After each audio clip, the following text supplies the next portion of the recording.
All right, so hello everyone. This is GK Shaman from the Get Wrecked clan. We're joined by Jailed and the one and only Mito.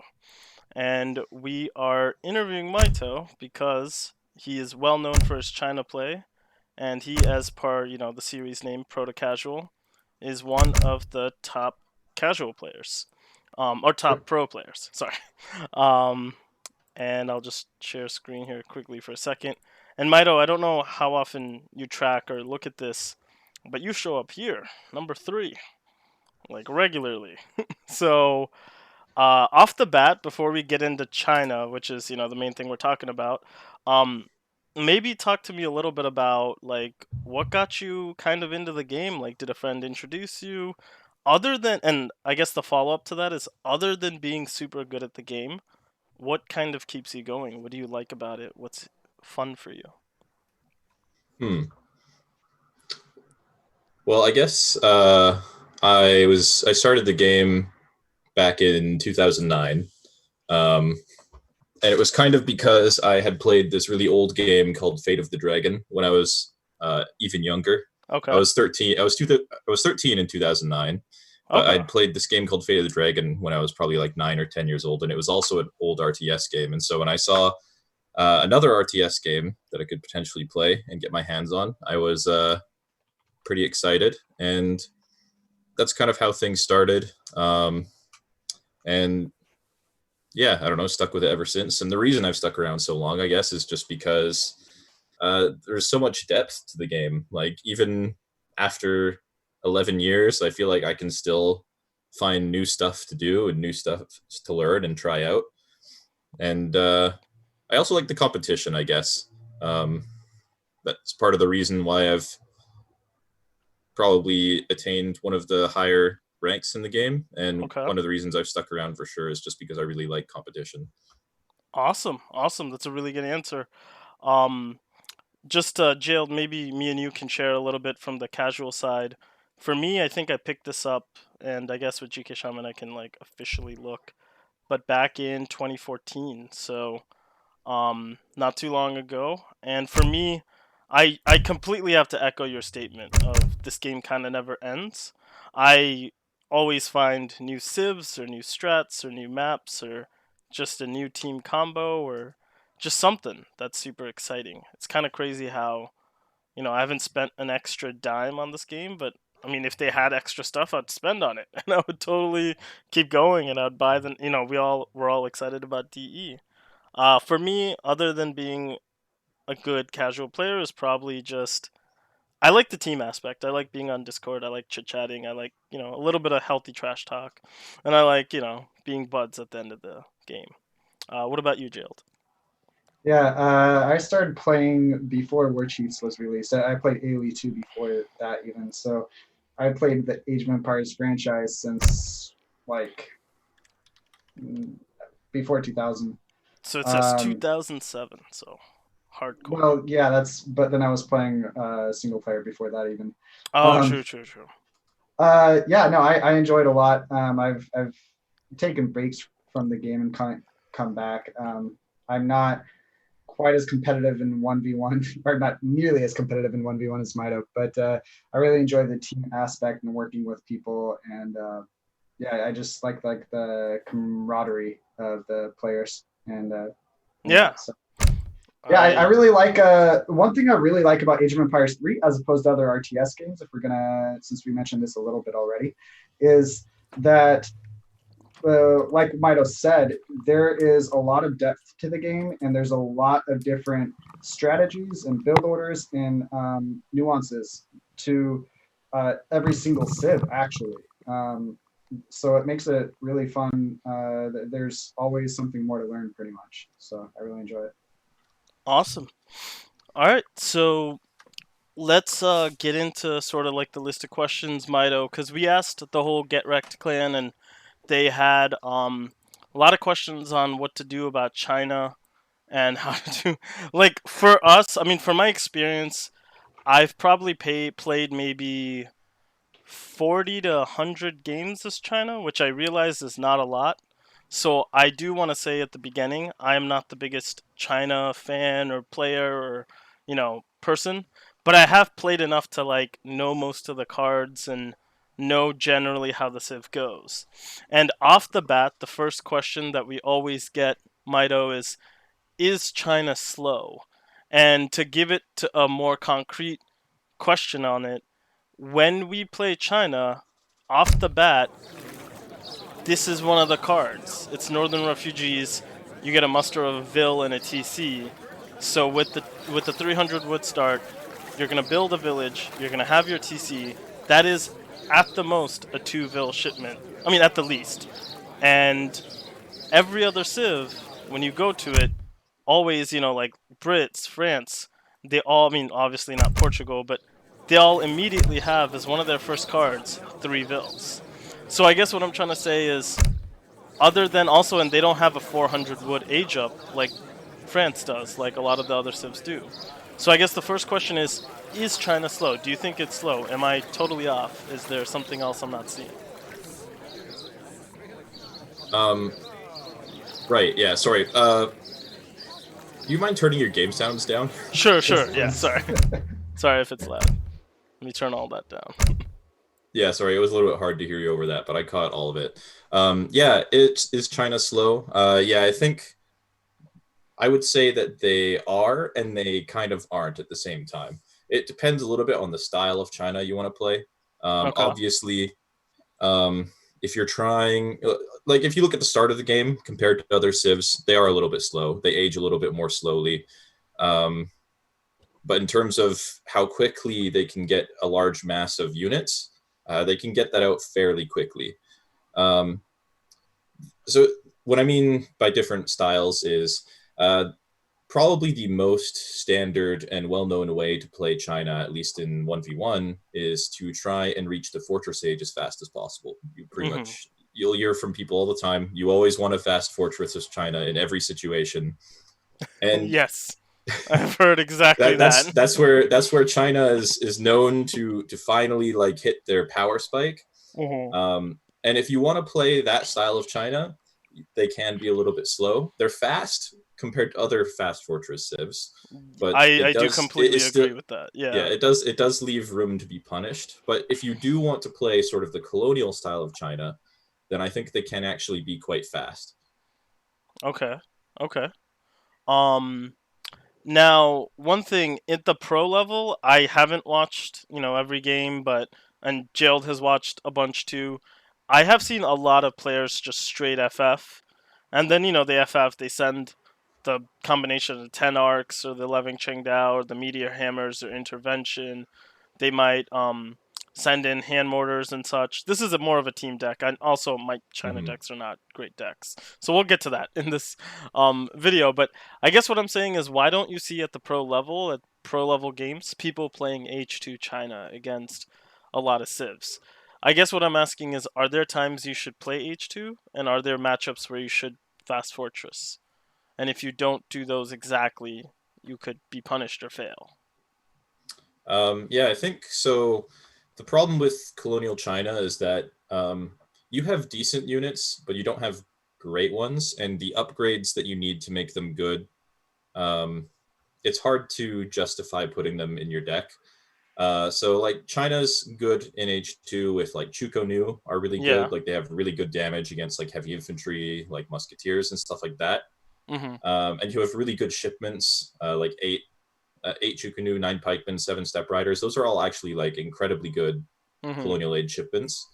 And the Um, quantity, we should say, are a lot, right? Because most civs mhm. get 8 pikes or 8 crossbows, or like 3 hussar. So it's your quantity's bigger. But yeah, sorry. Keep going. Yeah, the real issue with China, in any age, but especially in H2, is just that you have a very limited unit composition. And what I mean to that is like, because you're training banner armies, you always have to be mixing different types of units together. And what that inevitably means is that you end up with units that you don't want in there. Like Mhm. the Quang pikemen are not that good, but Mhm. you have to make them because if you don't make them, well, you just have to make them. The game doesn't allow you not to make them if Yeah. you want to go for a decent um, banner army anyway. So because of that, and Quang pikemen, they're not very good. anti-cavalry, and so China kind of ends up with this weakness in the mid to later stages of colonial, where they really struggle to deal with civs that have strong cavalry.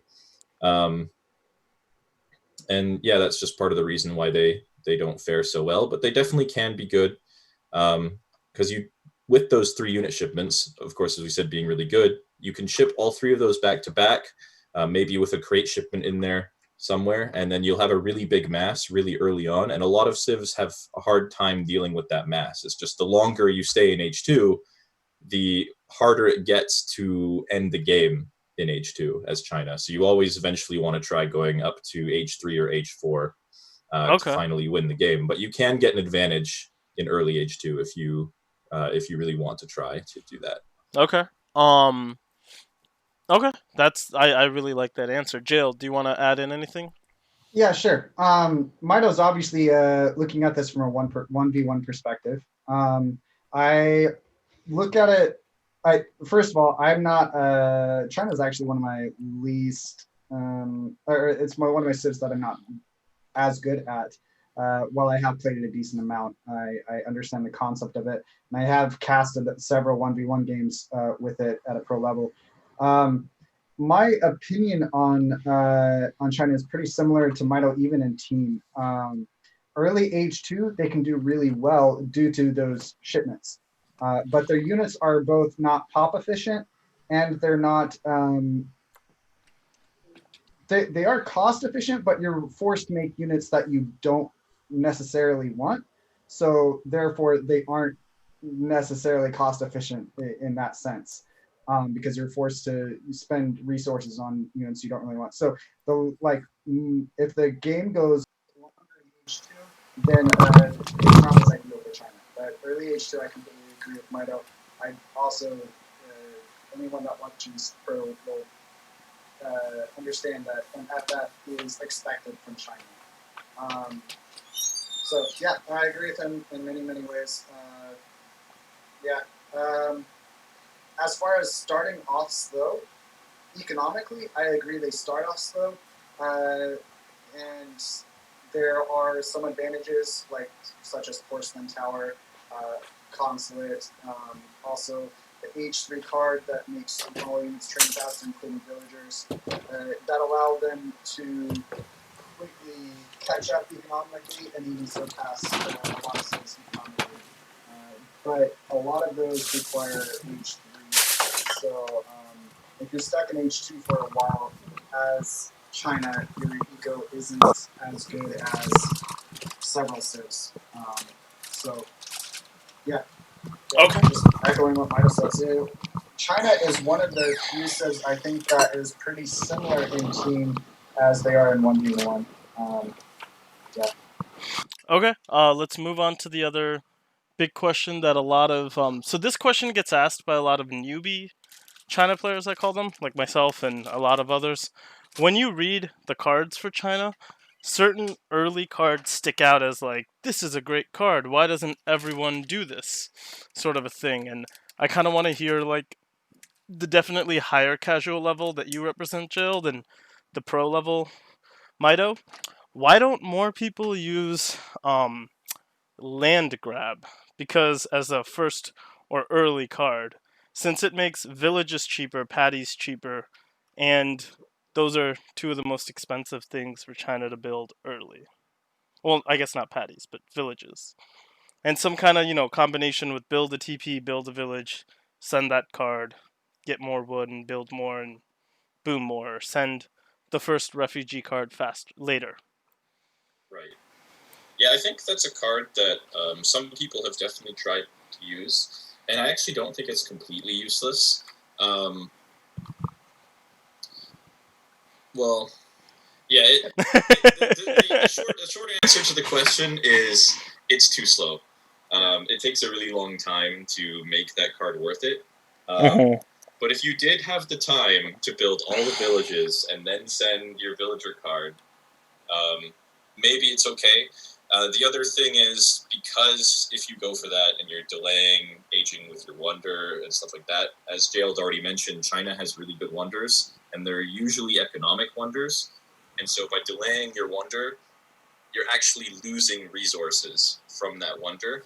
So it even Oh, takes even longer to pay off than you would think. Um, that is a great insight. I never thought about it like that. That's the same though with almost every civ. I mean, right. every civ, if you have a villager shipment, you pretty much want to send it. I do have a follow-up question to the what is it, Northern refugees or Western refugees? The age one, just so we're all clear. Yeah. The H1 bill card, we'll just call it that. Yeah. But if you send another card that perhaps is going to, pay off, 10, even it. No, I don't think land grab would pay off that quickly, to be honest. It saves a minimal amount of wood to villages, and then you're not going to be building rice paddies early by any means. So it's, 300 wood would be better early on than land grab. Yeah. But every civ you have though, you're going to be aging later. You're going to be sending crates later. 700 wood, etc. So it's just not the early game matters a whole lot more. Something that a lot of people don't realize in RTS games is gaining an advantage early, like economically, snowballs because you reach all of your other what do I say? You reach all of your other checkpoints economically, if you will. Your plateaus economically faster, and it keeps on snowballing. So you gain faster and faster. For example, if you are 5 seconds late on creating your first villager, by the 10th villager you've created, you've lost 50 seconds of villager time, because that's 5 seconds late on every single villager. So early on matters much more than even later. Like a couple seconds can really snowball. Speaking of which, Mito, I'm really curious about this. 2 villagers equal roughly the sumptuary laws card. I see no one ever using that card, but that's 0.3 to wood, food, and coin, and then 0.15 to export and XP. And I'm curious of your opinion on that, and possibly saving the refugees card for a tad bit later. Right. My problem personally with sumptuary laws is that while technically you do probably get the same income as you'd get from 2 villagers, maybe slightly more if you include the export, it takes such a long time to get like a usable amount of resources from it that it feels less than that. Like maybe you'll get to use the food, like the 3 or 4 or 5 or 10 food that you'll get from it when you send it in age 1. Maybe it'll help you age up a little bit more quickly, but then you got to look at like how long is it going to take you to get enough wood to spend it on anything useful. Like how much, like you'll get maybe like 30 wood in like a few minutes from that card, right? And 30 wood really isn't going to speed up your build in any way, shape, or form usually. Especially if you're going to be sending wood crates or anything at any point. It feels like there's just no flexibility to the card, and that's my problem with it. That being said, there was a player, Yumu, who did use this card sometimes, and he played a lot of China as well. And the reason he used it was just so he didn't have to use that villager card early on. He could use the villager card later and get some more villagers. But also because of the export, he felt like it did make his units from the consulate come earlier in the game, which could be useful. But personally, for me, I just prefer not to use it. Okay. No, I really like this question, Gerald. I never thought about that. Yeah, well, if we can do the math real quick, it is, just so that everyone's aware, it is 18 wood, coin, and food every minute, along with 9 XP and export, which doesn't sound like a whole lot, but if you add it all together, that is 54 resources every minute, and then export and trickle on top of that. So, I mean, mathematically, it is pretty close to a villager. Obviously, it doesn't scale with villagers, but I mean, theoretically, in a boom, it could be pretty useful to save that age one villager shipment a tad bit later, getting 6-ish villagers with it. So I don't Let know. me I was quickly. just I curious on guess the Midas. the question is, if you're gonna save the card, like if you're gonna send this card because you don't want to send Northern refugees, is it better to just save the shipment rather than send this card? Because it's gonna take a little while for this shipment to be worth the 700 or 1,000 resources that the shipment would be worth in colonial or fortress. Mhm. So it might Oh, just I be see your worth it just point. to not send a shipment. Well, and then there's also the aspect of uh, if you were trying to save the villager card, it means that you're using that villager card later instead of say 1K wood or something. Right. Yeah, So that's the I think the yeah. point Mito's making in a sense. Like, if you delay this first fill card, which by the Well, way I is Northern.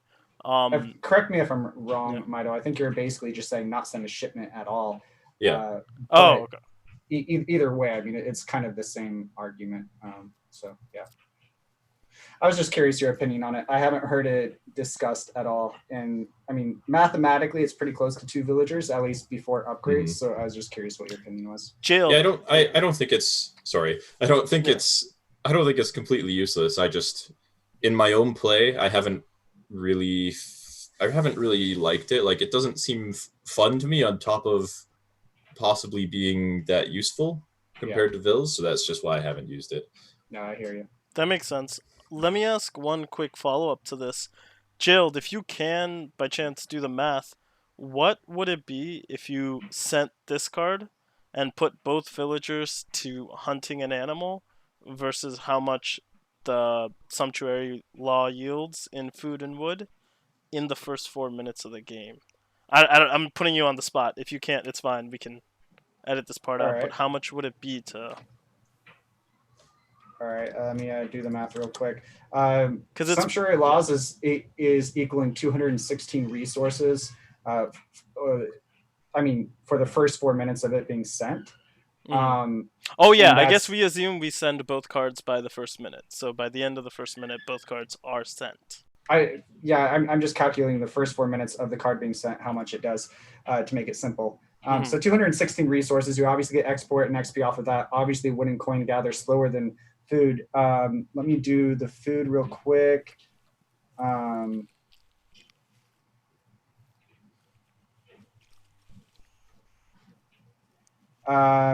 if you had both of them on food, it would be 403 food. But if you had both of them on wood, which you're not going to have them on wood. Obviously, at the beginning, the Yeah. food is really important.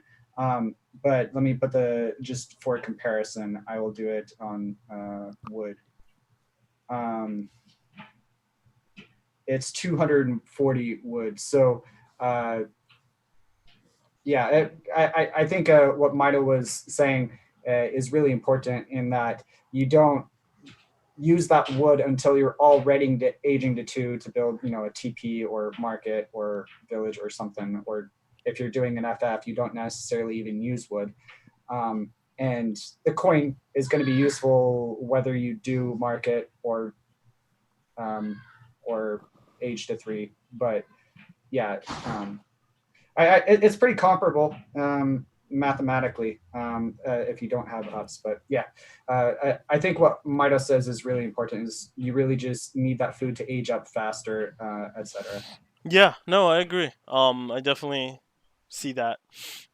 All right. So let's go into. So one of the stream of questions that came up on our questionnaire a lot is rattans. What is your view on the rattan shield shipment? So let me share here again for a quick sec. I don't know why it stopped.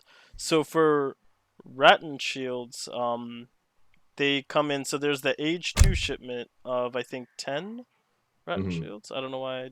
Oh, I Yes, guess I 10. never I picked don't that. think you have it unlocked. But yeah, there's 10 Rattan shields in Yes, H2 and 26 Rattan shields in H4. and then a team or an infinite one too Yeah. for 30. So what's your thoughts, A, on rattan shields, B, sending them in those ages? Rattan shields are pretty good situationally, I think. I personally don't really use them much in the second age, but Hmm. lots of other China players do use them in the second age, and they definitely can be pretty good.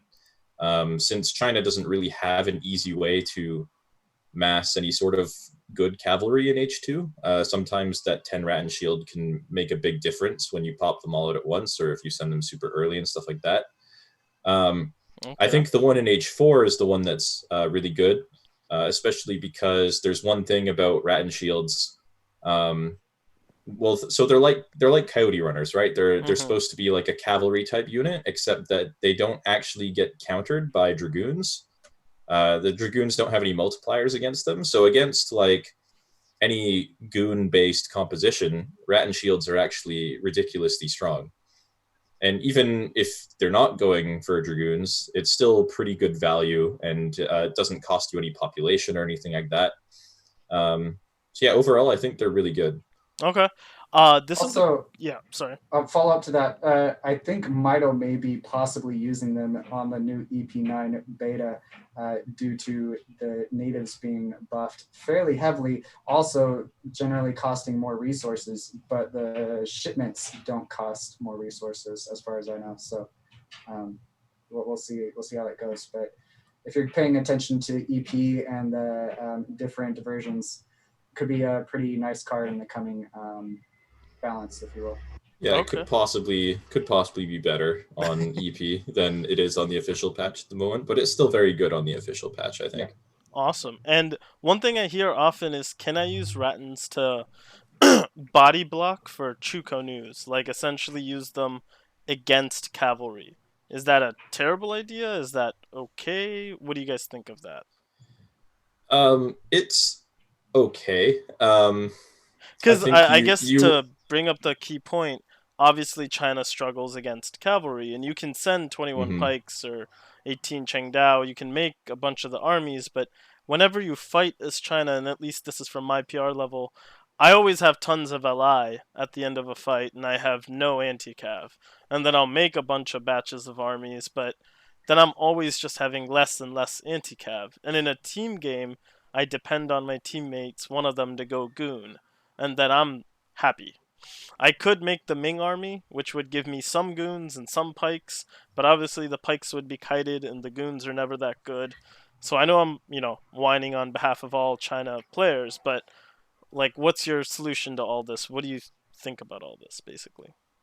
Well, in regards to Rattan Shield Yeah. specifically, I don't think that they do very well against cavalry.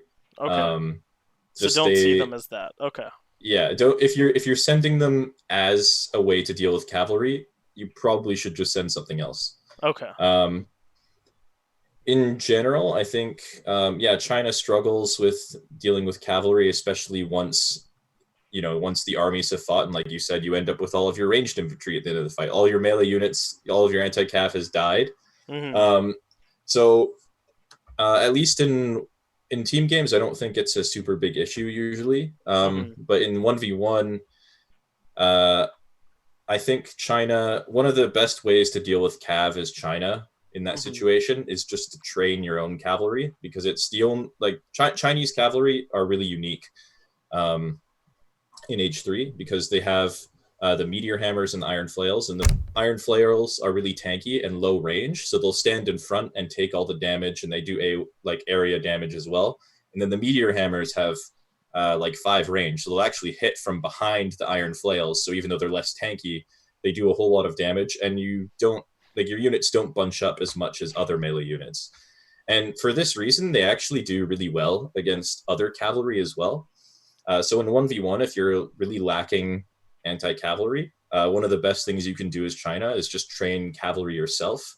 And it's also one of the reasons this is also good is because it's the only banner army that China has that's really focused in one specific type of unit. Like you just get Yeah. cavalry from both of the types of units rather than getting like skirmishers and pikes, or ranged cavalry and pikes, and or stuff like that. Yeah, yeah, just a crazy mix. I definitely like that army a lot.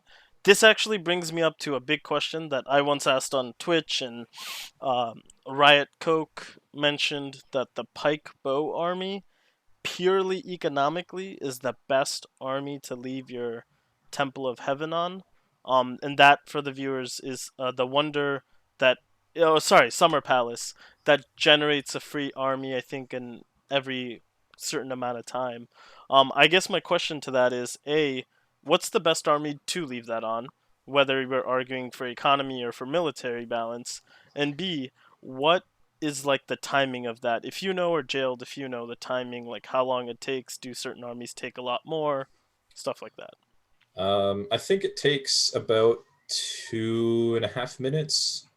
Depends on the army, but I think for the two main ones, the Old Han army, which is the Chukonu and the pikemen, and the Hmm. Territorial army, which is the skirmishers and the Chengdao swordsmen, I think those are both roughly 2.5 minutes on the official patch. Slightly faster for the Chukonu and the Quang pikemen, and slightly longer for the Territorial army, but um, in general, I would say in H2 you want to have it on the Old Han, so the Chukonu and the Pikemen.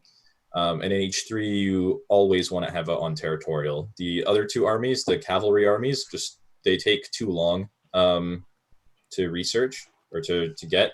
I don't know Okay. about the resource efficiency there, but um, in general, like because Territorial Army trains so much faster than those other two, and you can use them more quickly, it just is more useful. And if you think of it in an economic way, like in terms of how your military units interact with the game, having those units on the field working for you earlier is actually could gain you resources. So even if you get more resources from the other band armies, I think that one's still better just because you get it early. The only other thing I would say is that in some matchups, like maybe against Germany or something like that, you can also use the Ming army in H2. Okay. Just put your Summer Palace on that and get the three Keshiks and the two pikemen before you age up, and I think that can be totally useful as well. Yeah, Okay. yeah, no, I Jailed, what do you agree. want to add to that? Yeah, I was going to mention the Ming Army.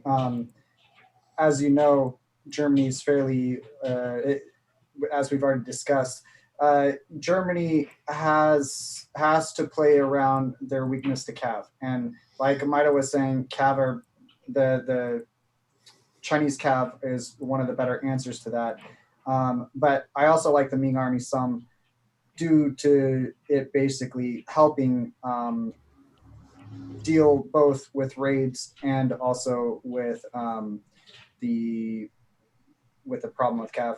Also, I wanted to say something else. Trying to remember. Oh, one of the most important things that distinguishes a average Chinese player from a higher Chinese player is actually how well they use their units. And obviously, that's going to be said about every civ, but China is forced to make two different types of units.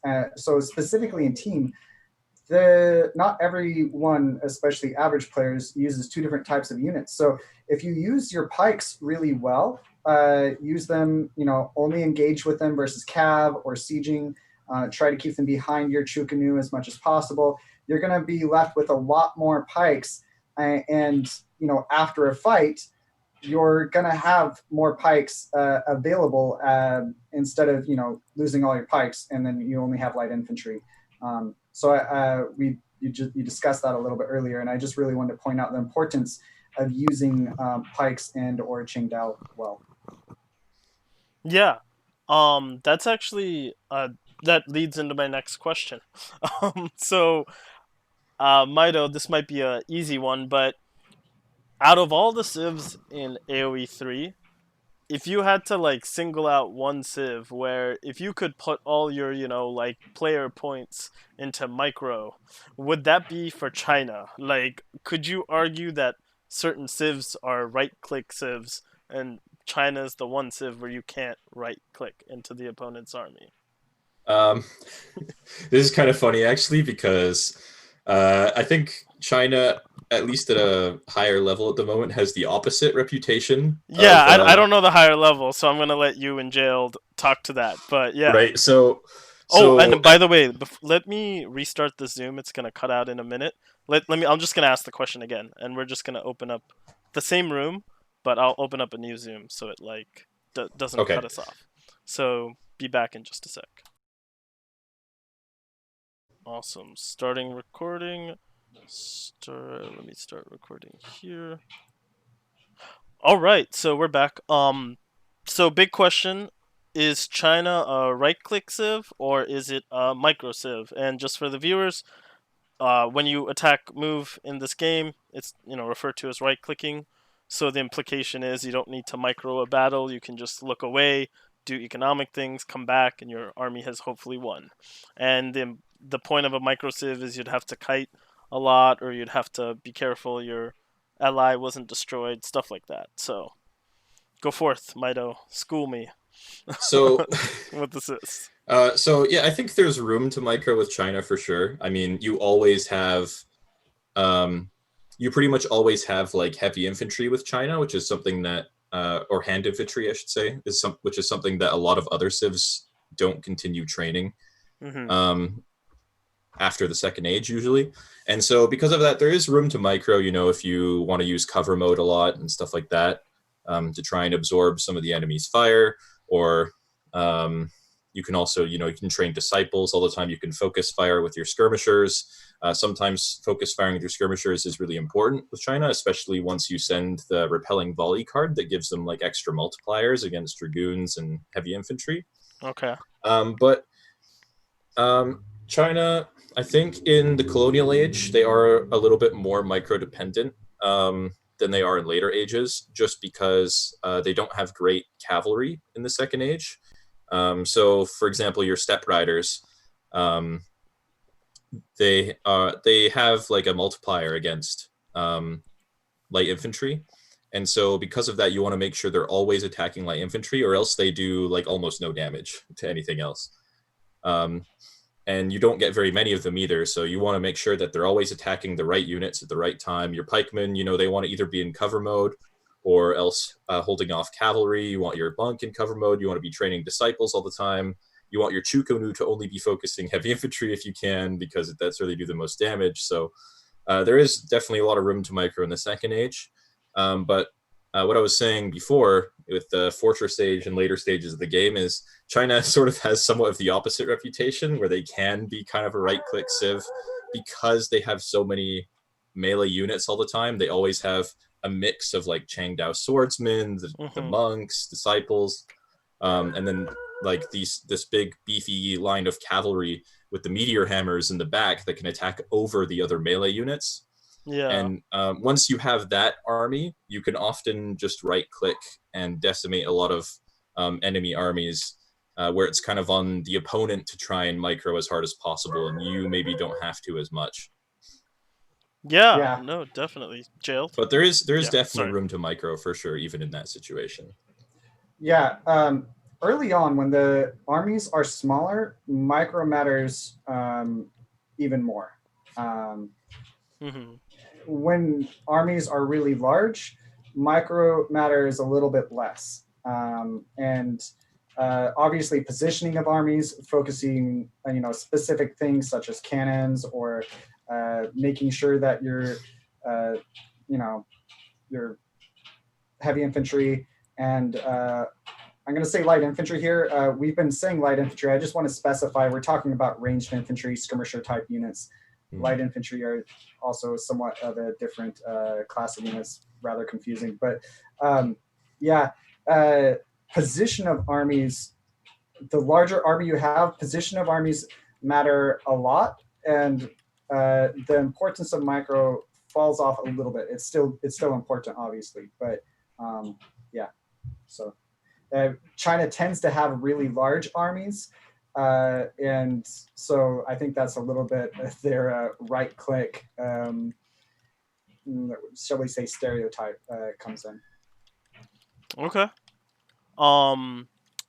This is yeah. No, I really appreciate that. I guess my main thing is when oh, and this also brings me into the other question that I have is, so let me pull up the game and the deck because we will want to see this card for this. So we're still on like, using quirky cards. So I'm going to ask three really quickly just, for the sake of time. Um I'll get to the third combo in a bit, but the one combo that I always hear is Saiga herd. Tell me about Saiga herd. Is that terrible? Is that okay? Is that situational? Maybe for treaty? Uh, no, I think the Saiga are really good as China. Just because you get so many of them with this card, and this is maybe slightly more relevant to 1v1, but they're certainly useful in team games as well. But the Saiga, as an economic card, it's really good because once you start to run out of hunts, you can send this. You don't have to build rice paddies at all. You don't have to have any other economic upgrades in your deck aside from this one, because sometimes it can delay your transition to mills for so long that you don't need any other economic cards in your deck. Um, Oh, so I I think never thought of just it that way. Yeah. yeah, so instead of having like refrigeration and sustainable agriculture, royal mint, and all these other cards in there, you can just put that one card in there, and it helps your economy stay centered on hunt, which you already have upgrades for and everything for like another 5, 6, 7 minutes, depending on how many villages and TCs you have, and that can be really useful. So I think it's a really good card for that for sure. Okay.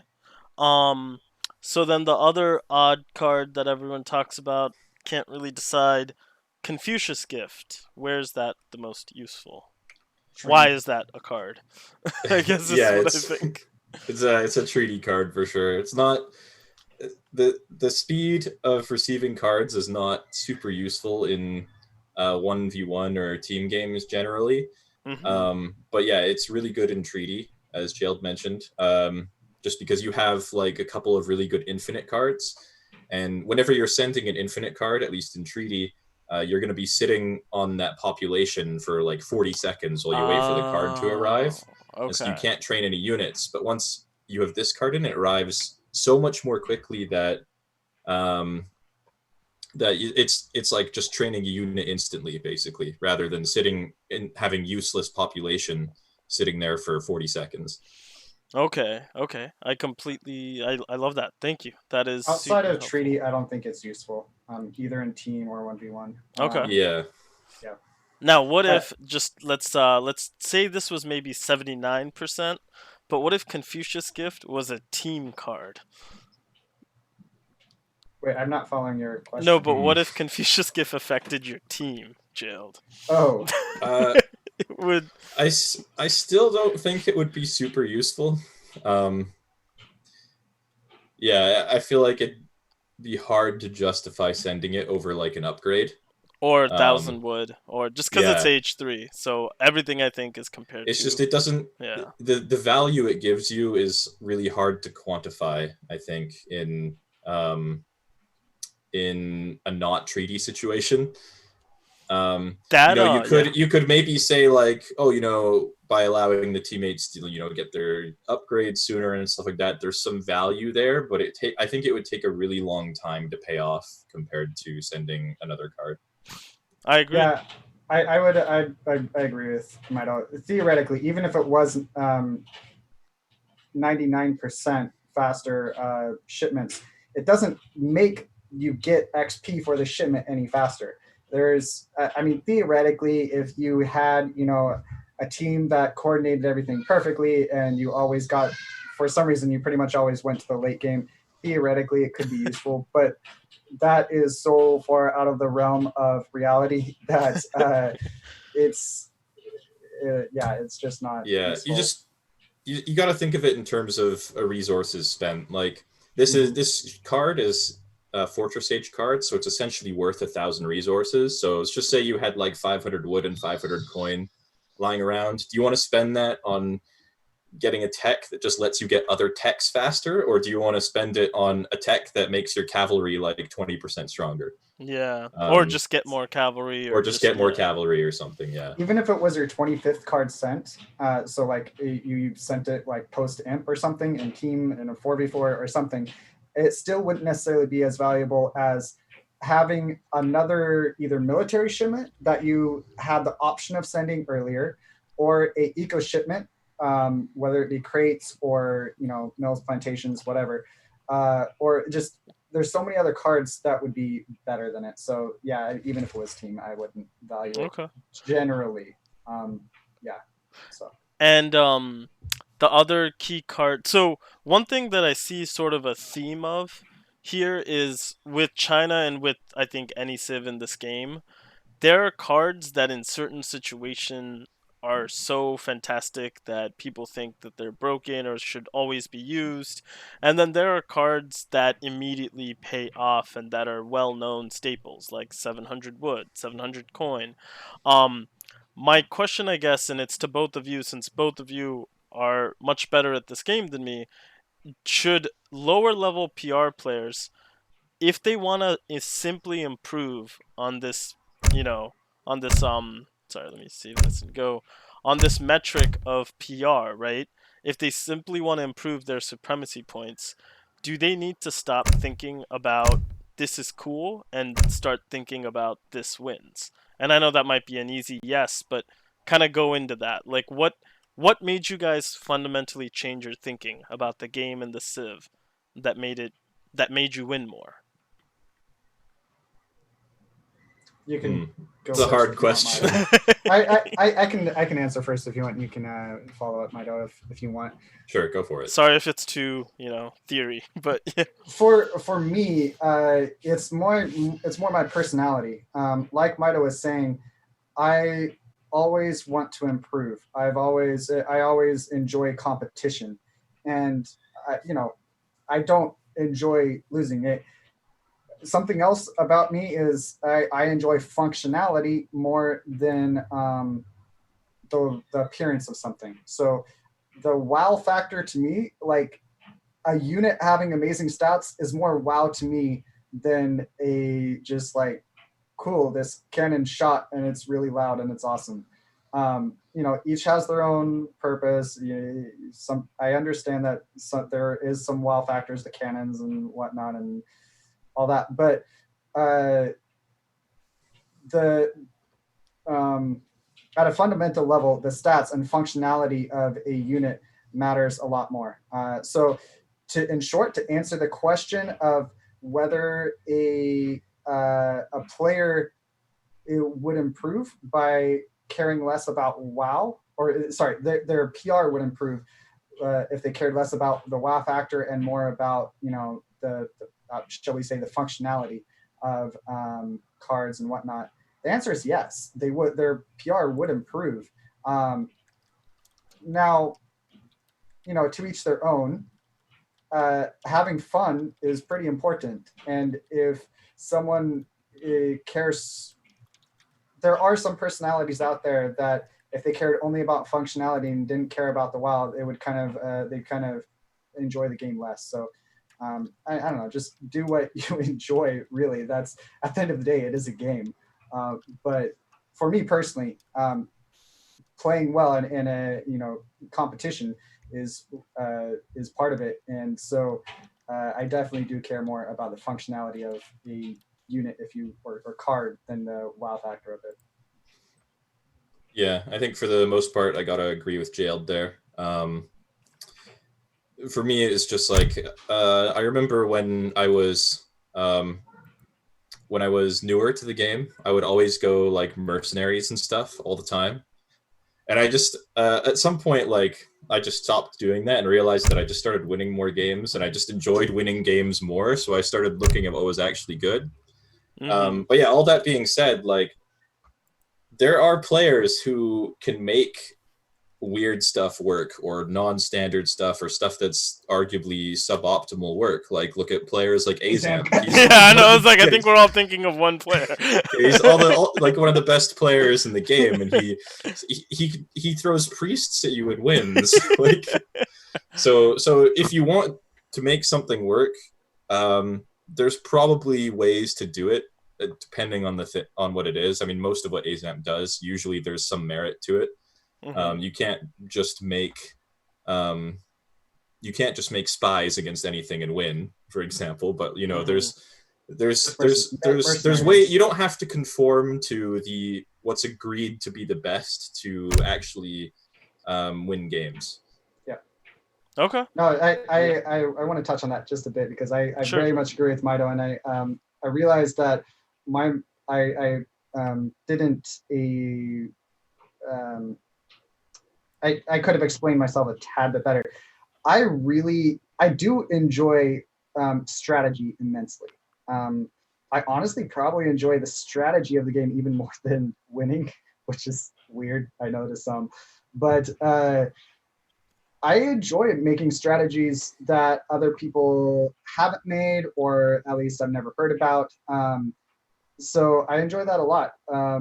And doing something weird and making it effective is good. As Mito kind of touched on, there's the meta, but to be honest, the meta, there's always going to be a counter to any strategy. Well, there should always be a counter to any strategy at least.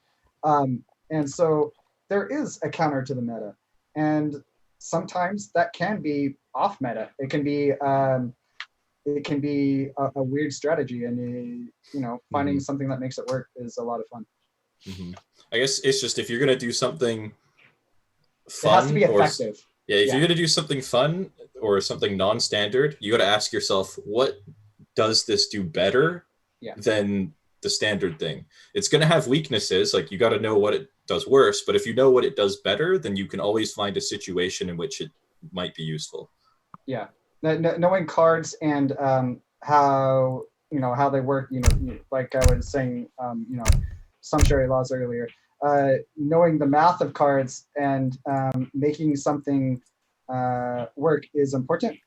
Well, if it's going to be weird, it has to work in some fashion. It has to be effective in some way for it to actually work, if you will. So I enjoy making weird strategies, but it has to be efficient to actually be viable. Okay. No, that really I think that answers sort of my question. Let me quickly get into one or two others, and then we'll get into like that gameplay aspect of things. So the other stuff that kind of pops up is so this is my main account, so it has much fewer China decks, but more of what I like to use. But one thing I've noticed that I really like to do, and maybe this is just silly or not, is what some people have pointed out to me, and what I've seen sort of work in some team games, is to do sending in Discovery Age as your second shipment the good faith agreements, and then in Colonial, right before you build your consulate, or as you're building it, or as soon as you age up, you send 300 export. So then when you ally with France, you get 1,500 in crates for within those two cards, because 300 export makes it 25, not 100, to ally with France, and then you get 300 since it's discounted 180 per. It becomes possible to get that many resources. While they take a lot of time to come in, yes, you have to have a consulate set up, which is wood heavy, and yes, you could have just sent 700 wood and 700 coin instead. Do you see sort of like any merit in this, or is it because it's too slow or too clunky / APM to intensive? hype this question up a little bit more, I believe, Mito, you're somewhat famous for the consulate FF, so go ahead, Mito. Somewhat what, sorry? Aren't you somewhat famous for the consulate FF? Oh, you mean with the red coats, I think, right? Okay, maybe I could be wrong. Go on. Are you famous for a no 700 coin FF? Yeah, you are famous for that. So we are going to get to that, but okay. Yeah. All right, my bad. No, you're fine. Yeah, I think to answer the question, it's not really worth it just for that alone. But if you did get other stuff from the card later in the game, like maybe the petards from the British consulate, or the fort from the Russian consulate, or the factory, stuff like that, like, it's not going to pay off with just the French crates by themselves. But if you do get other consulate bonuses later on, that's when good faith agreements starts to pay off, I think. It is going to be a little bit slower. But I've seen people make it work. I don't think it's the safest way to play or the best way to play, but it can work. It will pay off as long as you do get other things out of the consulate, but it just takes time. I guess the thing is you have to like live in the game far enough for it to pay off. So yeah, exactly. So So okay, that's fair. So there's probably a situation where it is worth it um, to use it, but I think that situation is not usually like going to be. It's not something you can do every game for sure. I Okay. think it's more viable for a team than 1v1, in Mm-hmm. short. Good faith agreements specifically. 300 export can be pretty decent in 1v1. It allows you to use export on armies and whatnot. Um, allows you, it could be viewed as a 375 export card due to saving 75 export. But good faith agreements specifically for China and Japan, they have a lot of improvements where good faith agreements can save a lot of export. So it can be viable for China and Japan. But yeah, as Mito was saying, it's doesn't pay off quickly usually. It's something that pays off over Mm-hmm. time, and as opposed to 8 Shukanu's or something that you can use immediately.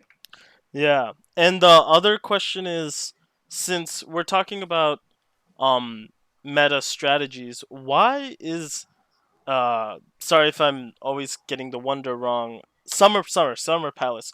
Why is Summer Palace always the first Age of Wonder? Because the one thing that I always got confused about playing China is, why am I not aging up with the Flying Crow Wonder? I'm blanking on the name of that. But Uh, Confucius Academy. Confucius Academy, because then I would have access to cannons in Age 2.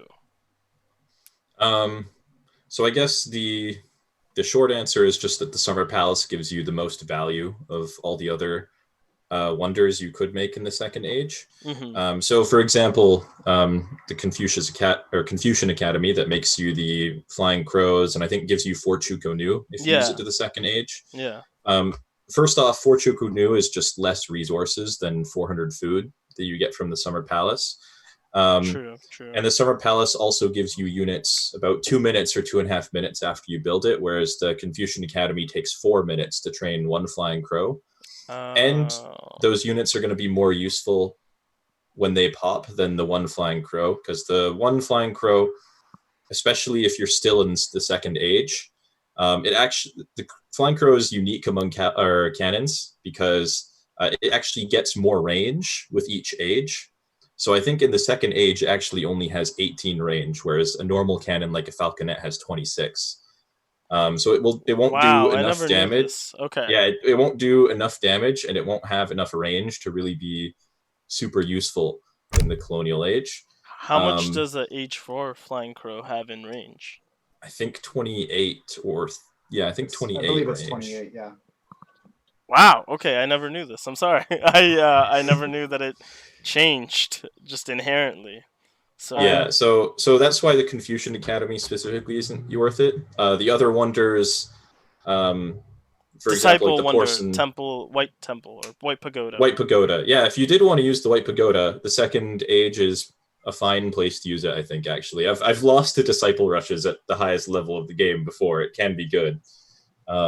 It's risky and it can get scouted, but it can be good. Um, like the other wonders, though, like Porcelain Tower, is one that maybe would be a little bit comparable to Summer Palace because Summer Palace is generating you resources over time with those free banner armies, Mhm. and the Porcelain Tower is also generating you resources. Mhm. But the difference is that the Porcelain Tower just generates more resources when you build it in a later age. Um, so each age that you build its trickle is actually different. So if you build it in the Fortress Age, it will generate more than if you built it in the Colonial Age, I and it did know also about doesn't. that. Yeah, it also doesn't give you 400 food in crates. I think I have a really good answer to this question specifically. Once you're done, Mito. Okay, Yeah. there's just one other thing I want to say is Sure, sure. if you don't want to build the Summer Palace in the Second Age, the only I think unless you're going for a disciple rush or something crazy. Mhm. Personally, I think that the only way I would justify it in my own gameplay, um, if I were to build like the Confucian Academy or Porcelain Tower in the Second Age, would be because I want to build the Summer Palace in the Third Age and get the 1,000 food and use that 1,000 food to either go to industrial really quickly or to send a card that costs 1,000 food or something like that. I think there's a Mm. card that Beiyang gives you Army. 12. Yeah, I'm not sure what it's called. There's one that gives you 12 Chengdao swordsmen and like two flaming Yeah. arrows. That the Iron Cap. Iron Cap Prince's army, and that can be a really good aggressive card in Fortress if you want to do that with the Summer Palace. So since But we're on the topic of wonders, and Jail, don't worry, I'll defer to you right away, but I wanted to quickly ask the last, I guess, kind of wonder-based question. Everyone asks, when is the best time to go Porcelain Tower? Because obviously it gets better and better as you go to H2, H3, H4, H5, but delaying that wonder when it's such a fantastic wonder, I don't know what age it's worth a factory, but it's essentially like a Chinese factory, and along with the mhm. Russian consulate, you've got a really good boom there. So when should you build it ideally? Yeah, I think the biggest jump is just from the second age to the Fortress age. It like basically doubles how much you get from it. But when you go from the third age to the fourth age, it's only like zero point 0.5 or one resource difference, so it's not a super big deal.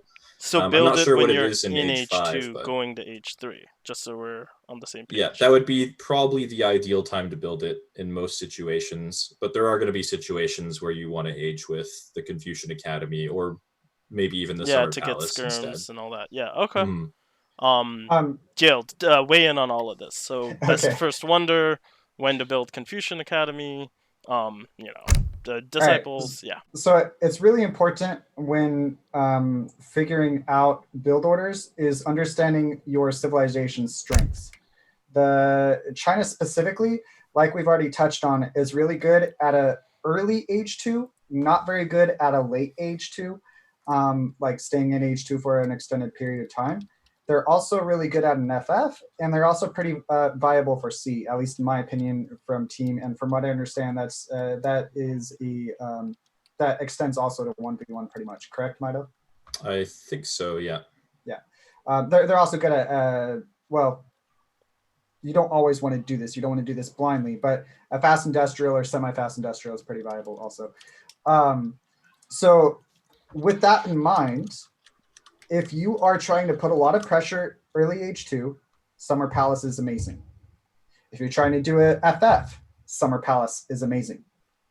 Like we already touched on, a White Pagoda for Disciple Rush is definitely viable. And like Mito already said, if you're trying to save Summer Palace for later so you get more food, that's also a consideration.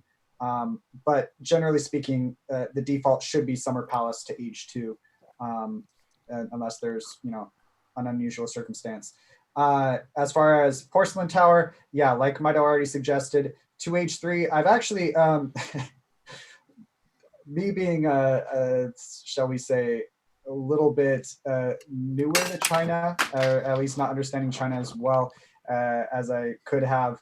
Up until about a month ago, I didn't suggest using Porcelain Tower to 3, but I have tested it since then. And like Mito was saying, Porcelain Tower you definitely don't want to use it in going to 2, really. Just the resources you get and the banner armies from the Summer Palace more than pays off for it. But to 3, you get so much if you put it onto wood. Once you hit H3, you get so much wood. It's pretty much you don't really need villagers on wood, not really at least. I mean, yeah.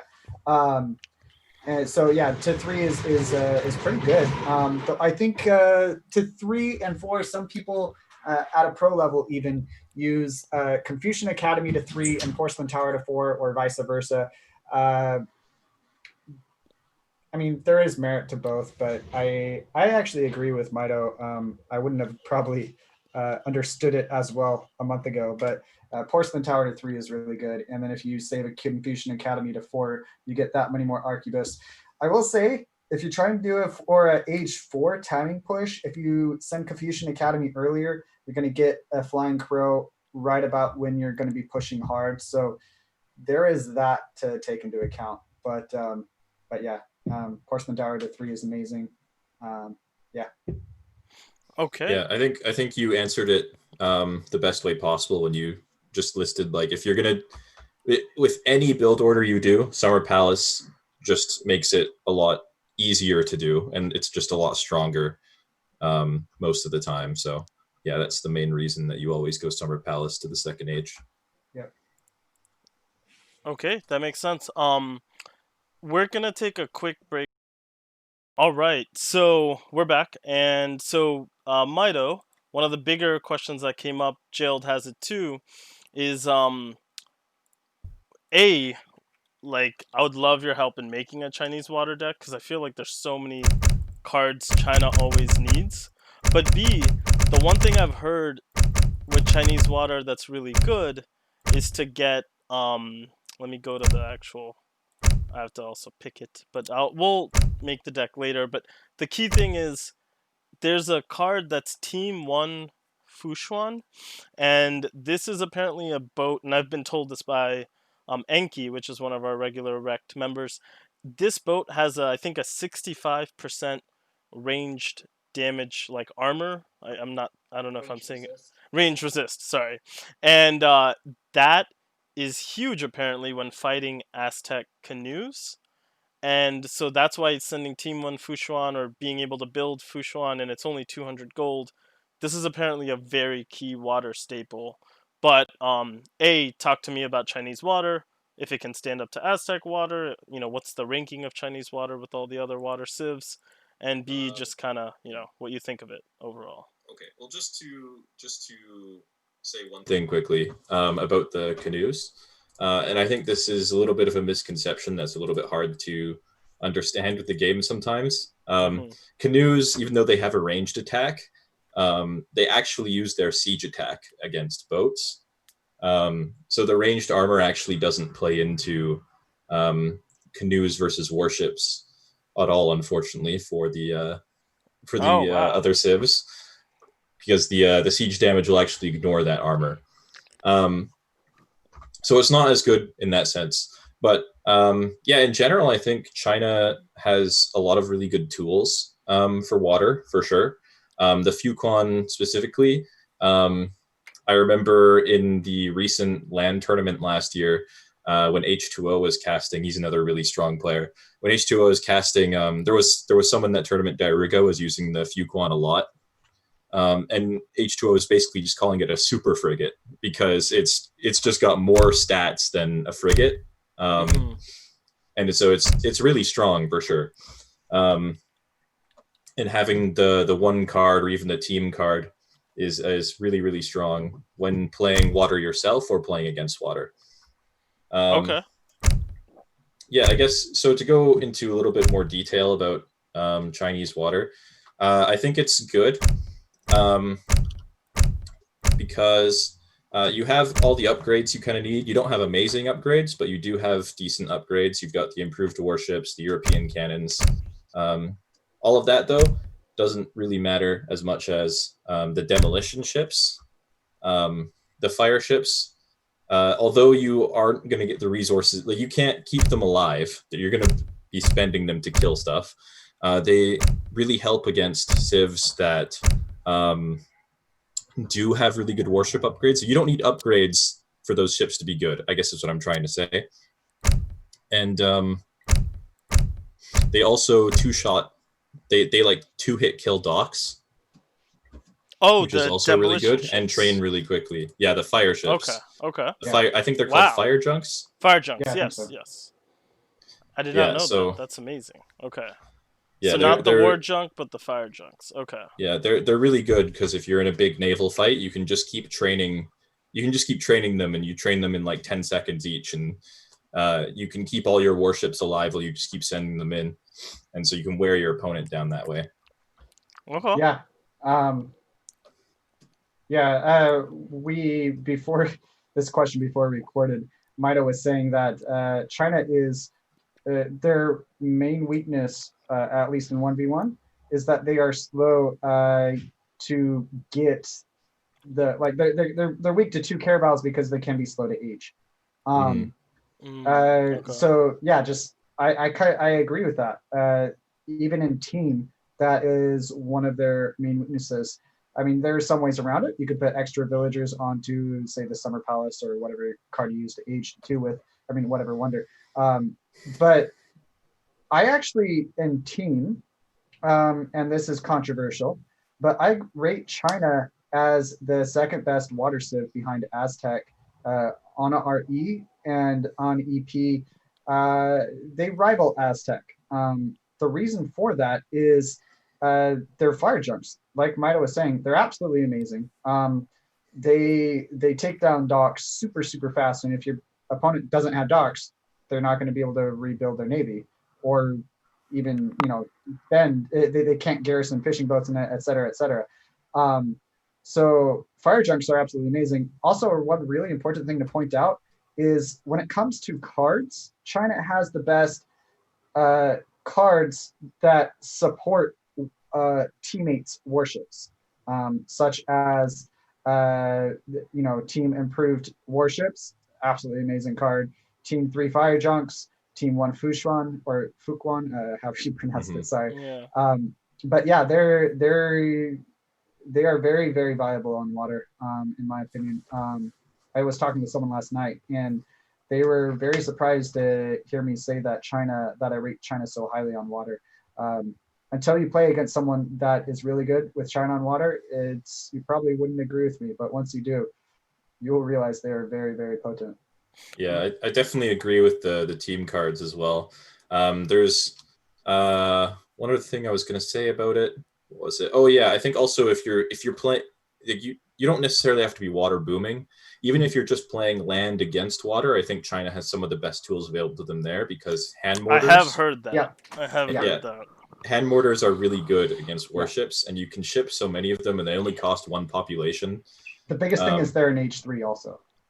Yeah, you can get a lot of them in H3, and then it's really easy for you to fight against warships with hand mortars, and that's really good. Right. So what I was saying about hand mortars is, they're really good at. They're just really good at fighting water.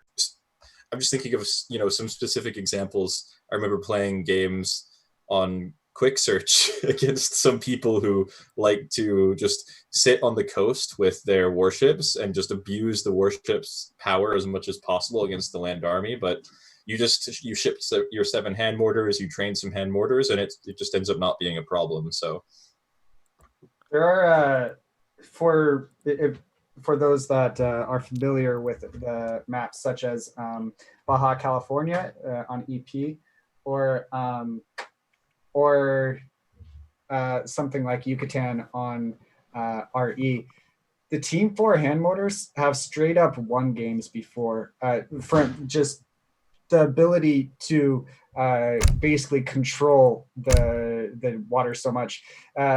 For anyone curious, hand mortars are a little bit unique. They're not like a normal mortar in that their shots don't really miss.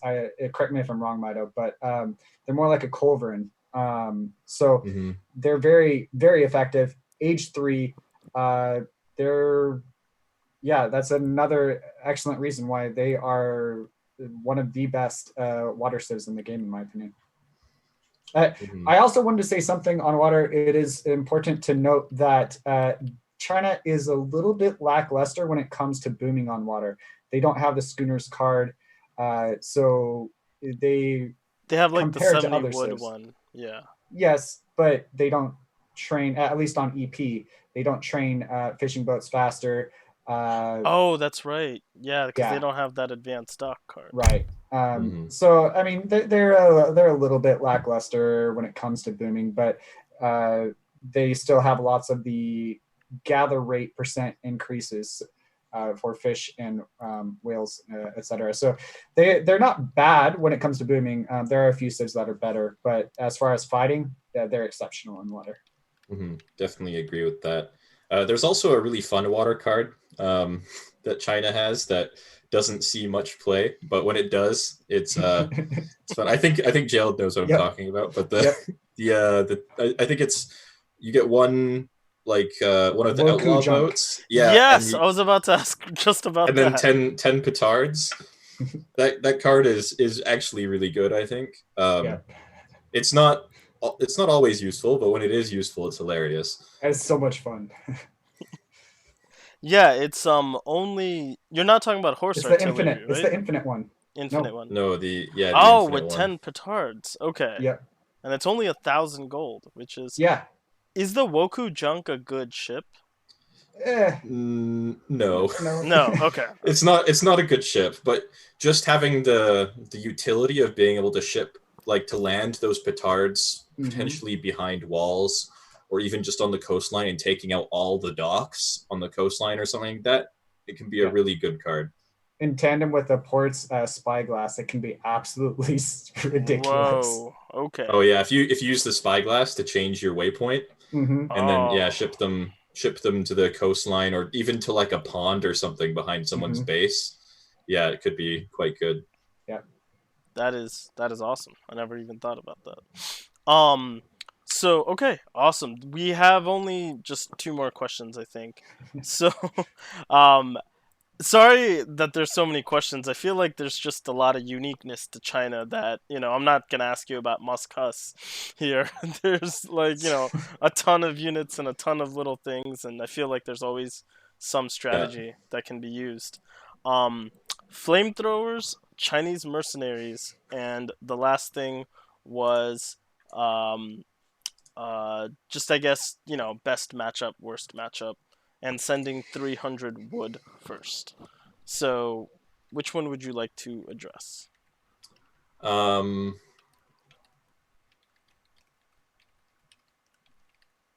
I guess the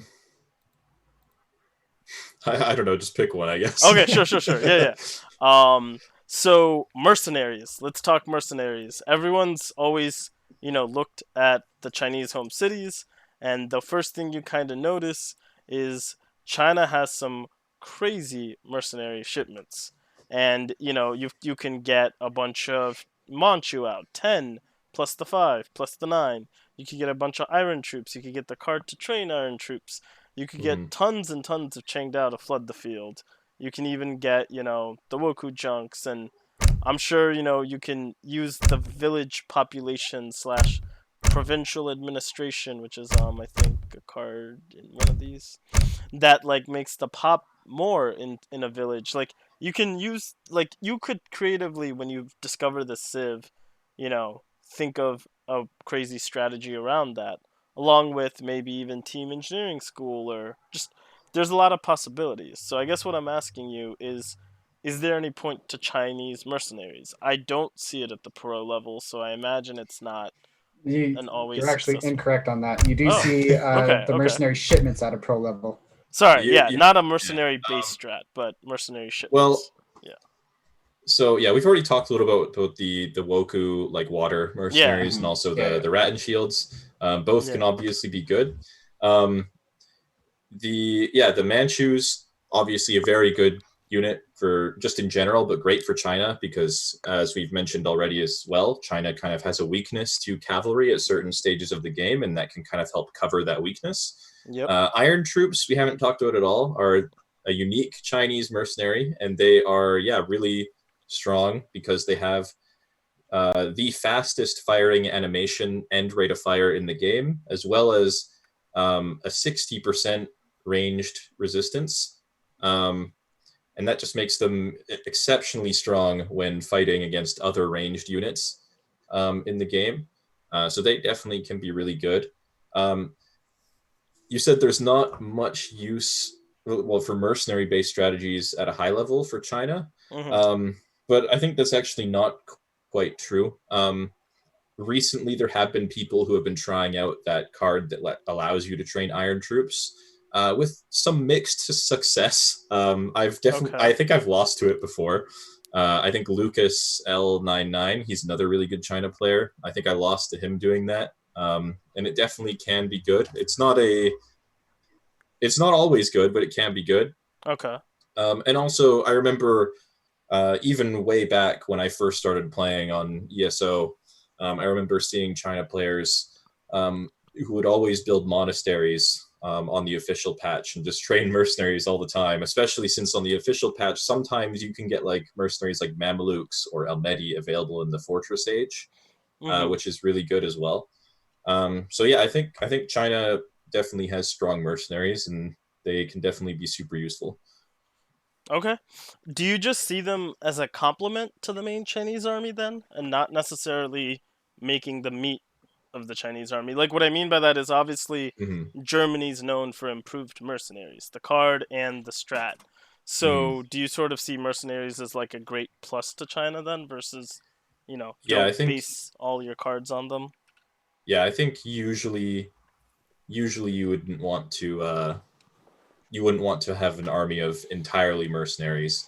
The only exception maybe being if you were going for that iron troop training strategy, Hmm. maybe your army would be mostly mercenaries in that case. But most of the time, yeah, they complement your army rather than be the backbone of it. Cool, cool. Um, Jailed, feel free to chip in, but Yeah. I was gonna kind of go rapidly through these. So, Okay. do you want I to? do want to touch on that a little Sure. bit.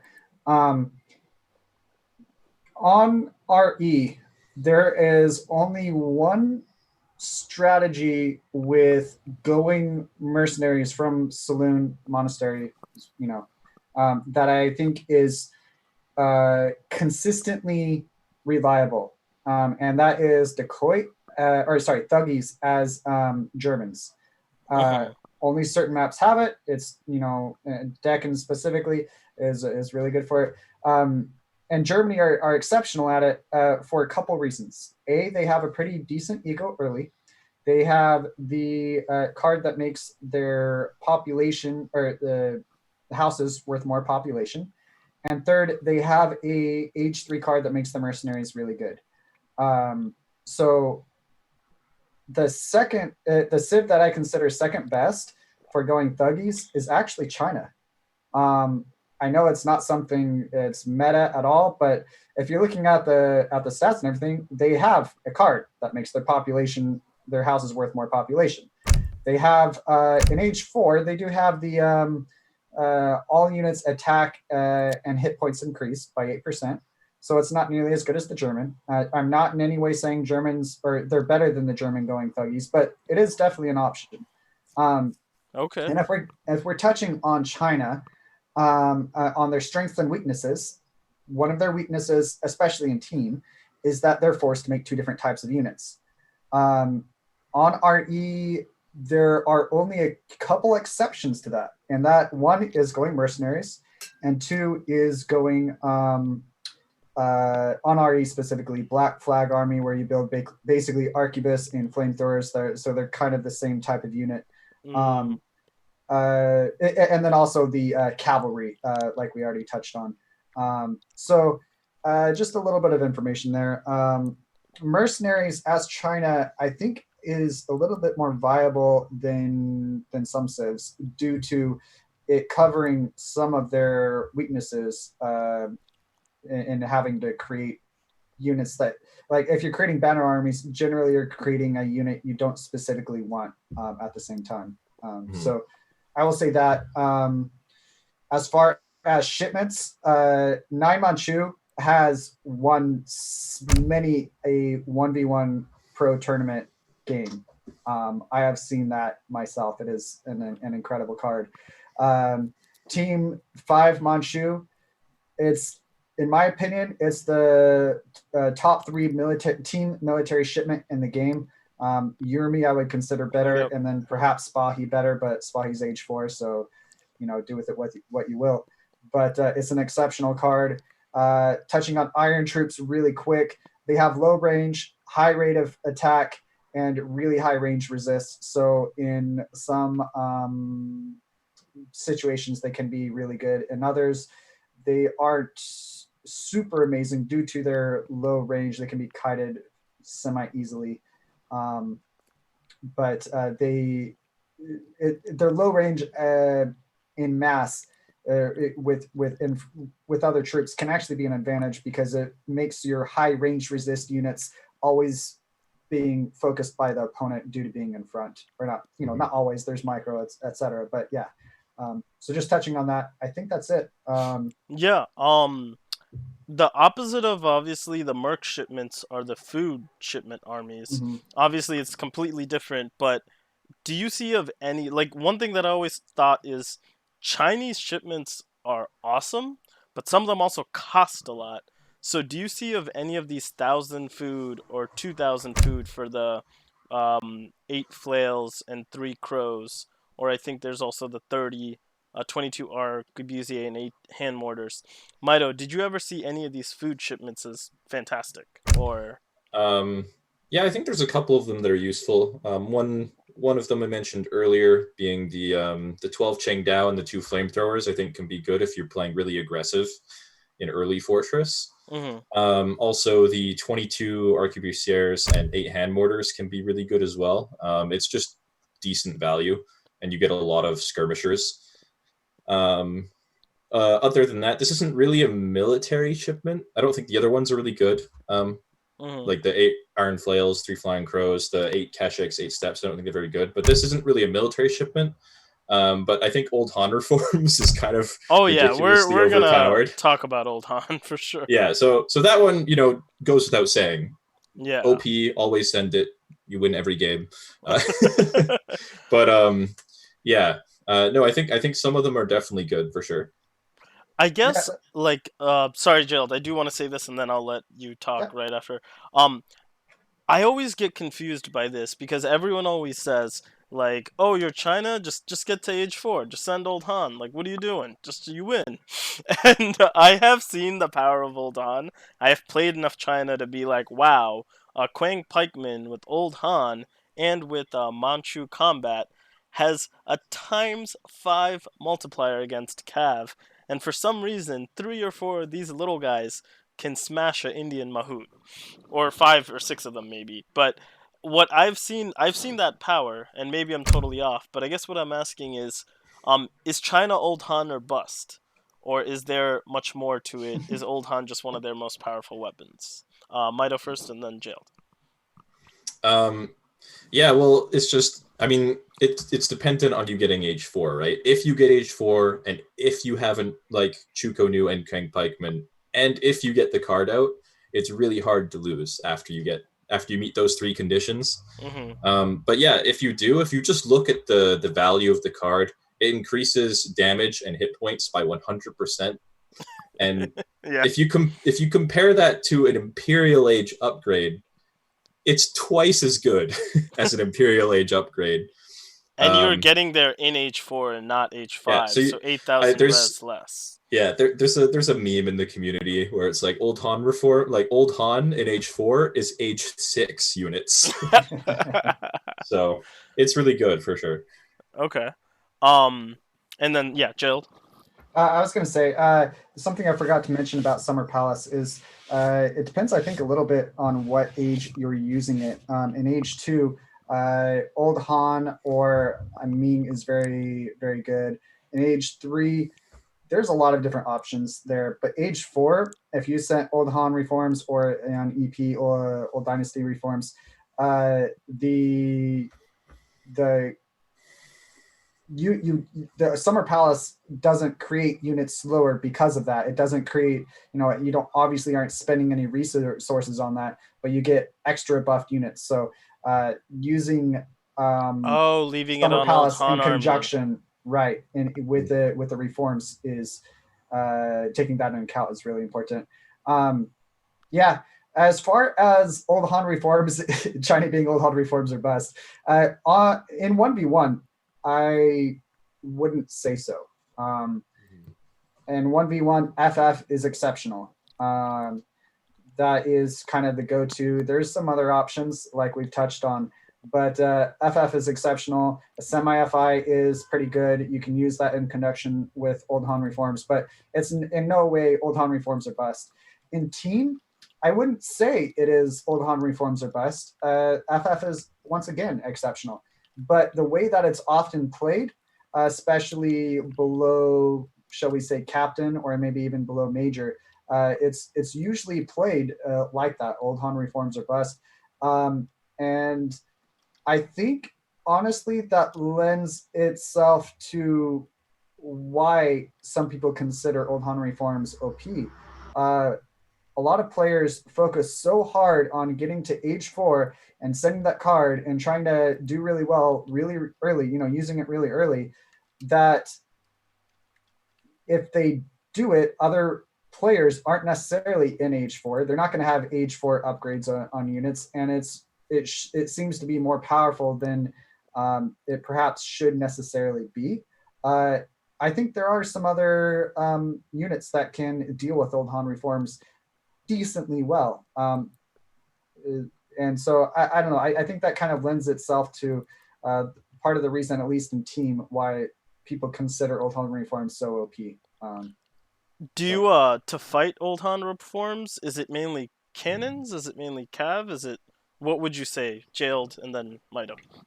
If you like um, see your opponent, you see your right. opponent China go H4 suddenly, and you're in a team If my game. opponent in team on RE is China, if they pick China in the lobby, I prefer to go. There's two main civs that I like to go against it, and that is both Dutch or France. Okay. Um, and the reasons being is Dutch and France have pretty good ecos, and if you, especially Dutch has a really good eco in team. Um, the age 4 skirmishers can deal with Old Han just fine. The French, if once they have the upgrades for the what is it, the guard, basically the guard couragers, the gendarme, they can deal with it decently well. So I think there are ways to work around it, but if the I will say, if China gets to H4 before everyone else and has enough of an eco to pump out Old Han reforms, it is kind of GG. Okay. Okay. Yeah, Good to I hear, think Mito. I agree with Jailed there. The only thing I'll say about 1v1 is I don't know what the best unit to train against it is. It's pretty good against everything, but there's lots of opportunities to stop it from reaching that point in Yeah. 1v1, I think, Yeah. which is probably the only reason why. Yeah, it's beatable. It's not, if you do get it in and you do have a lot of Chukonu and Quang Pikemen, it is kind of GG, but like yeah, there's a lot of reasons why it doesn't have to reach that point in 1v1. Yeah. Okay. And one I guess one thing that always is followed up with Old Han is like a lot of people go either a FF into flamethrowers or H2 flamethrowers. Do you see any value in that as a playstyle, as a I strategy? haven't seen that very often myself. I also jailed. I mean, the person Towen has been recently Okay. obsessed with that, so he asked that question. But I have lost, to be fair, in Master Sergeant second LT games to like one China player going flamethrowers only, and then his teammate going mass musk. So I can never get to the flamethrowers, and they will just go forward and mow down armies. But this may, maybe just it's not I, existent at the higher levels. It's easy to counter, but I just have wanted some to hear. mathematical answers to that, but I'll let Mito go first. Sure. Um, I have lost to flamethrowers on more than one occasion as a PR40 player. There we go. But uh, yeah, keep going. that's not to say it's good, Would but you it say it's definitely, common, Mito? it is not common either. It's not good, nor is it common, but it can work. They have a lot of upgrades, and they do a lot of damage. So it can be good. But yeah, I think it's very hard to pull off, and if your opponent knows you're going for it, it's probably not gonna work out too well. But yeah, I think they're a pretty underrated unit actually. Um, so there's a few things. Is there anything else you want to say on it, Mito? Not really, no. Okay. So there's a few things to note on it. One, they're very expensive. Very expensive. I believe it's 170 wood, 170 coin. Correct me if I'm wrong, but it's very expensive. They have 75% range resist. That's really, really good. They are artillery. They ignore range resist themselves. They are low range. They do have an area attack, but it's the amount of damage that it can do is capped, both on RE and EP. But on EP, that cap is significantly increased. So they are significantly better on EP than RE because of that.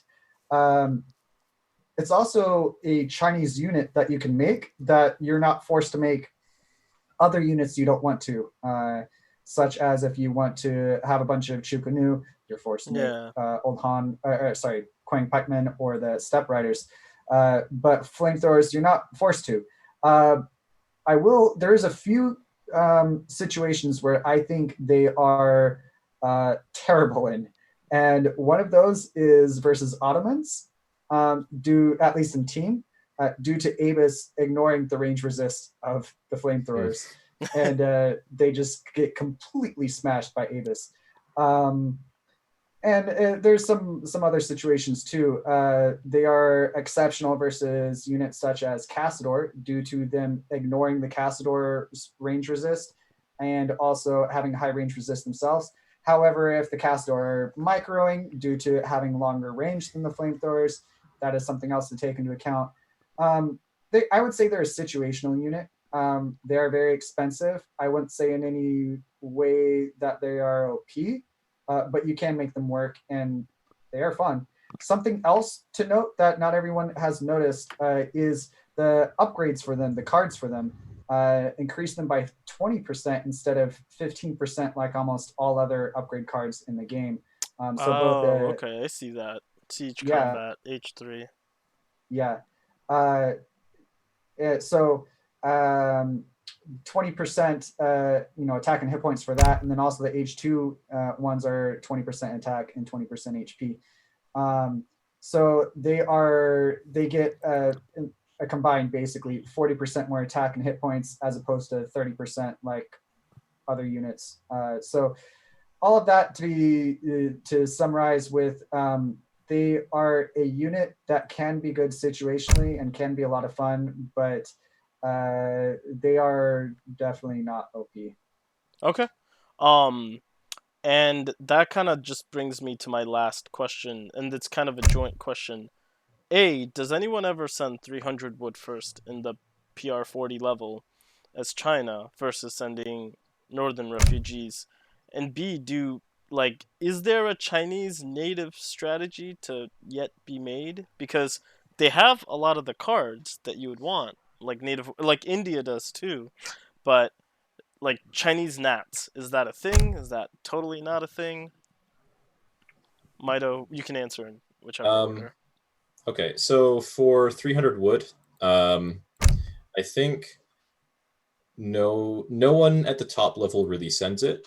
I do think there's one niche situation where it might be okay, and I haven't actually tried this build, but it could be good in theory. Is where you send Trade Empire and 300 wood. Trade Empire being the Yeah, trading post rickshaw. yeah. It also makes trading posts cheaper. So what you would do is you would make a trading post at the start of the game, and then you would ship Trade Empire to get a second trading post. Then you would ship 300 wood to get 2 more trading posts. And so Okay. before you've even hit the second age, you already have 4 trading posts. And I do think there could possibly be a situation where that's good. I'm thinking I've never Isak actually High tried it though. Plains. Like Yeah, Isak High Plains as a map, it would be great for that. But yeah, okay. possibly, yeah. But I've never actually tried it. Otherwise, I don't really think it's a super useful card. Um, it's slow. It doesn't really get you what you need. Um, the one thing I'll say is on the official patch, if you're playing on Great Plains and you can get that middle trading post, Hmm. you can actually send 300 wood as soon as you get the XP from that middle trading post, and then send your villager shipment. And that way you don't have to chop any wood, and you get an extra villager, and so it'll actually speed up your age up time. But that's kind of the only situation in which I think it might be usable. And you'd have to, in a team game, you'd have to spawn right next to the team TP and then move your Hmm. Explorer all the way up immediately to that TP to put it Yeah, and down. it's risky and stuff like that. So I don't think 300 wood is very useful 99.9% of the time. Okay. That is super helpful actually. Okay. Um let's jump into some gameplay Um, slash we by the what? way, gameplay is not like an actual We full didn't talk game. about natives. Yeah. Oh, natives. Sorry, natives. I'm so sorry. Natives. Chinese Do you want to natives. talk about natives first, Jailed? Sure. Or Um, so on RE, Asian civs can't build embassies, native embassies. So in teams specifically, with the large maps, with if you are actually going natives, going several native trade posts and trying to build natives out of each one, a native embassy can be really useful. In 1v1, the maps are much smaller. Native embassy isn't as necessary. But on RE, a native embassy is pretty useful. That's why one of the biggest reasons why I don't value them that great. As an It's Asian also civilization, you're saying, as an Asian civilization. On or I EP, guess a Tad Civ too. But yeah, because they can't build them. Oh no, they can. yeah. They can. Sorry. What? Wait, can Tad Civs also build native TPs or native embassies or no? Do you mean war chiefs? War chiefs. Sorry. A war chief can build embassies. Oh, so only the Asian civs can't. Okay. Only the Okay. Asian civs can. Okay. Yeah. So all of that being said, on RE, in team, I don't value it that much. In 1v1, I mean, it's really just comes down to the natives. And really, if the natives are really strong, then it's always an option, regardless of what civ you are. In 1v1, I would say. I wouldn't say it's always the best option, but it's an option. And then in team, on EP, the Asian civs, I believe, can build embassies, so they're pretty viable. Okay. Um, And I guess one last thing, Mito, I want you to weigh in on. Speed has changed, which I have not seen in the other native cards. So I don't know if yeah. So talk to me. Yeah, speed is pretty good. I think for for any unit. So I think the upgrade's pretty good for sure. It's also 30% hit points, which is really strong. They have 30% attack as well, which is really strong.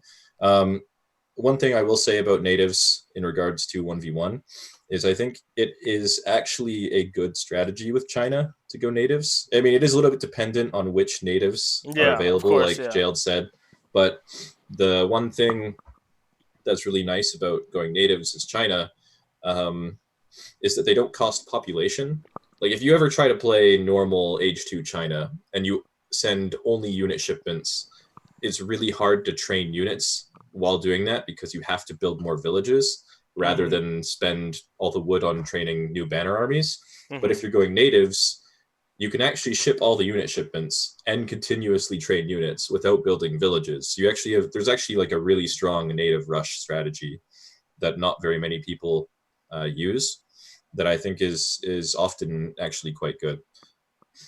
Okay. Fantastic. If you guys are good, we can just go straight into the map walkthrough, so to speak. Sure. So what we do, Mito, is you help me build basically a general kind of versatile China deck, and then we kind of jump into a map, and you tell me like in the first 5 minutes or first 3 minutes, and we don't actually play that out. You tell me what I should do or what I shouldn't do or what I should think about. So Before yeah, you get to that, I'm yeah. gonna actually have to go. The kids Okay. have to go get down. But you guys have fun. Okay, it was a pleasure. Thank you, Enjoyed Joe. chatting with you. Yeah. Okay. See Awesome. you later, Jailed. Have a good one. So yeah. So art. So Mito. This is generally from my 40, 50 or so games. Not the best I know, but what do you think of this China deck? How would you change it, or what would you build as a ideal China deck? So do you want to build a 1v1 deck or a team deck? Team deck. Okay, so for team games, I think this deck is okay. We talked about this a little bit earlier, but I think sumptuary laws is not super useful, and I think it would be better to just have some kind of economic upgrade instead. Okay. So yeah, something like sustainable agriculture is probably good. Specifically on the official patch, I actually don't think Royal Mint needs to be in your deck, because late game you're going to be mostly going Old Han reforms, which means you're not going to need a lot of gold. So it's actually better to have another mill upgrade. For example, like food silos would be the last mill upgrade, I think. Wow. Okay. I never thought about that. Okay. Yeah. So yeah. Other than that, this deck is good. You are missing one really important card though for China, which is Repelling Volley. Yeah, I wanted to ask you quickly about that. Mongolian Scourge is only good if you're making the Cav army? Mm-hmm. Okay. So you really Mongolian Scourge is only good if you are making Keshiks, and I think you probably aren't going to make Keshiks most of the time in team games.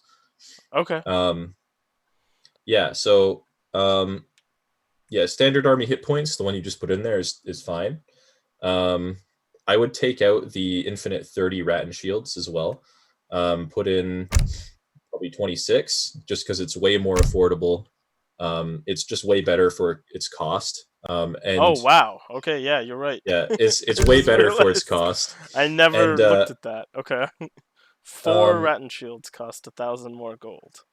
yeah, I think um, I I wouldn't have 10 rattan shields, I think, in the second age. Okay. Um, just because normally that's not going to be your role in team games. You're not going to be making cavalry or keshiks most of the time. You're just going to be making chukonu and pikemen. And so rattan shields don't really complement that very well. So what I would put in here is maybe another crate shipment in H2, like 600 wood or something. Okay. And yeah, so there's two more cards. Sorry, there's two more cards that we have to fit in here somehow. Sure. Yeah. So one of those is the infinite two flying crows. So if you do want infinite shipment, it's going to be that one instead of the 30 rattans. Okay. Because two flying crows, it's almost as good as two heavy cannons, and so it's really good to be able to send that whenever you need it. You can put 21 Chukonu back in your deck, but you probably don't need 21 pikes. Okay. I took out the Ming army troops. Are those always a go, or should I always have 9 Manchu? I guess for team 5 Manchu. For team, Manchu's probably better, but you don't really need a mercenary shipment. It's kind of up to you. Okay. I would put the Chukonu instead of the pikemen Oh, for H4. sorry. Yes. Yeah, I think that's. I keep looking. Yeah. Okay. It was just a misclick, I assume, Yeah. but Yeah. So you're at 24 out of 25. This deck is good. The only thing I would consider putting in now is the repelling volley in H3. And that is right next to that one there, because this makes your Chukonu do a lot better against. They do 10% more damage with this card, but then they also do have an extra multiplier against heavy infantry or dragoon type units, so ranged cavalry. Mm-hmm. So it's just really good in general. And yeah, otherwise this deck looks really solid to me. The only thing you might consider changing is the Age 3 cavalry card. You can swap that out for pretty much any card you want. Maybe Saiga would be good. Just because you usually don't want to make a lot of cavalry. Like usually in team games, China just makes mostly infantry. But that's not really a role. Okay. Yeah. In but a if 1v1, you would put that in, or not really, or only against certain civs. I have it in most of my decks for 1v1, I think, but it's not a strictly necessary card. Okay. All right. I really like this. Yeah, obviously we can't make decks for all these crazy strats we talked about. Not crazy, but all these. Mm-hmm. This is the most meta team deck, you would say, for China. Yeah, I think this deck is really solid. You have unit shipments, you have really good upgrades, and you have all of the important economic upgrades in there. So you have everything you need. Okay, sweet. So in a sample game, let me go to game browser, host game, and I'll just do against a comp, and I will be China. And the map, do you have a strong preference to Sanguine or any of the RE maps that you think China's amazing at, or has a special? I think China's best map is probably Mongolia. I guess I want to avoid Mongolia because obviously you get tons of yaks. Yeah. Life is. Well, I would just pick I would just pick something that's not too weird. So Saguenay I wouldn't pick just because sometimes you can start with a village, which is just straight up really amazing. Good. Yeah. Okay. And it doesn't, and so it doesn't really fit into every game. So yeah, you can just pick a map like maybe Siberia or something. Okay. That's pretty nice standard. And simple. Okay. Cool. Yeah. Cool. I like that. Let's do this. So there's kind of two things to consider at the start of every game as China. And it's whether you're going to go for 2 villages or 1 village and 1 trading post. Okay. Most of the time, a trading post and a village is probably better, just because when you think about what you get from doing that, if you're going for 2 villages, you're going to get 3 vills from your card, um, which is totally fine. And you'll probably age like a little bit more quickly. You'll get some more treasures and stuff like that. Or if it's a map with a lot of livestock, you can fatten a lot more livestock with 2 villages than with one. But in general, 1 trading post and 1 village, you're going to lose a villager from that northern refugee shipment. But Hmm. 1 trading post is generally better than 1 villager, and it will speed up your build a lot more. Yeah, because that trading post gets me 700 wood quicker, whereas the Ville might chop 5 wood, right? Or Hmm. 10 or 30 wood, but not 700.